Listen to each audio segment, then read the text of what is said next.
All right, chapter 17. May chewed twice more before Philip's statement hit her. After it did, Jack had to dodge bits of flying bread. What was that again? She said. Nothing lives in the Black Forest, Philip repeated, and no man has ever emerged alive from its depths. May turned to Jack. What is he talking about? Jack shrugged. I don't know what to tell you. I mean, everyone knows it's cursed, but... Cursed? May said, her voice going up several octaves. Friend Jack is mistaken, Princess, Philip said. May seemed to calm down a bit at that. Well, good, she said. I'm telling you, I'm not sure I can handle much more creepiness.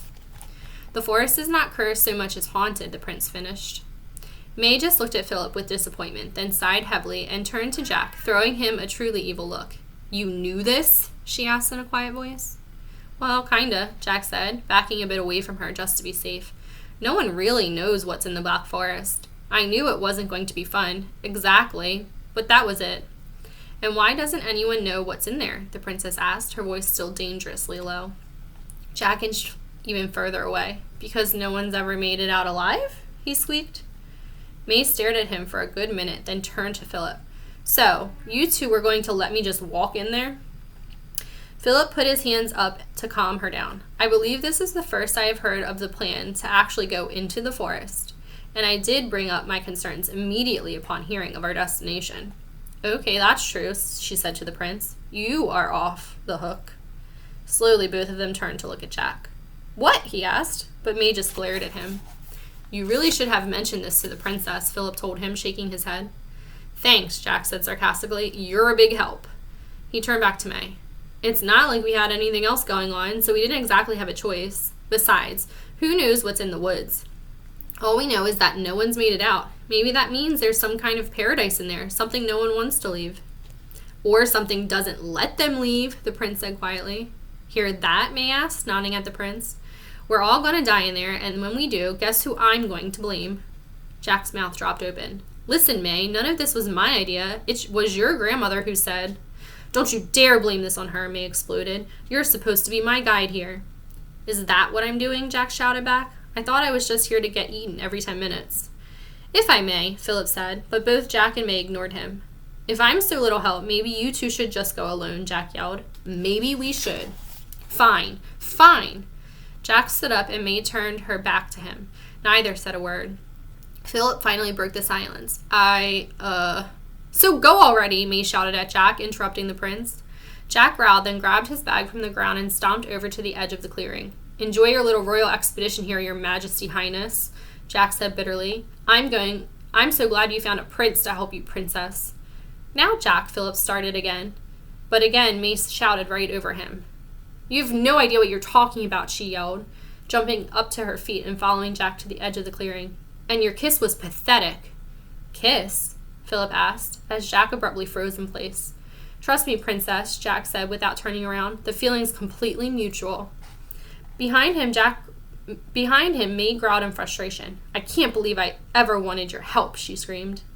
Jack didn't answer. He just started walking, so mad he couldn't even think of a reply. Oh, good one, she shouted after a pause, and Jack's anger doubled, as did his pace.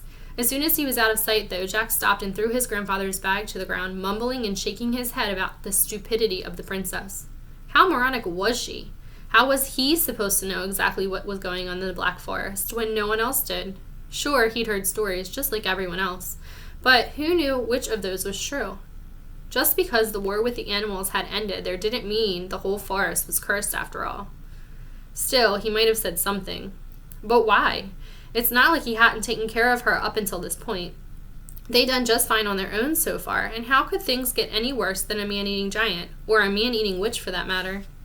Jack picked up his bag and took a step back toward the clearing he just left, then turned and threw his bag down again, shaking his head in disbelief at himself. She didn't need him anymore. She had her prince now and obviously preferred him. After all, the prince could kill a giant just by standing still for a few days. All Jack had been able to do was make it yawn. Again, he picked up his bag, but something occurred to him, and he turned to walk back down the path toward the royal panes. As he did, he caught a glimpse of something standing just behind the trees. As he glared, the person took a step out, revealing herself. I saw you the whole time, Jack lied. May took a step toward him, her look not quite as hostile as it had been. I was just checking to see if you'd left, she said, not looking directly at him. Jack narrowed his eyes. Sorry, Princess, I haven't gotten that far. I dropped my bag. I saw that, she said, then paused. Well? Well, what? Are you leaving? Jack shook his head. I am, but I forgot about this thing, he said, reaching into the bag to pull out the broomstick. He held the stick out to her. It obviously likes you better, so here. May took a step forward, her mouth opened slightly like she wanted to say something, only nothing came out. Jack didn't say anything either. He just stood in place and shook the broomstick. May sighed, then grabbed the front of the broom. For a second, they both held it, and Jack almost found himself apologizing. Instead, he dropped his end of the broomstick. That's it then, he said. Goodbye, Princess. Good luck rescuing your grandmother. With that, Jack turned around and started walking into the forest. Jack, May said from behind him. What do you want me to say? That I need your help? That I want you to stay? I don't want you to say anything, Princess, other than goodbye, he said, then stepped into the woods, leaving May and her quest behind him. What do you think? Do you think Jack's really going to leave, or do you think he'll come back? We'll have to see tomorrow when I record chapter 18. Have a good day, friends.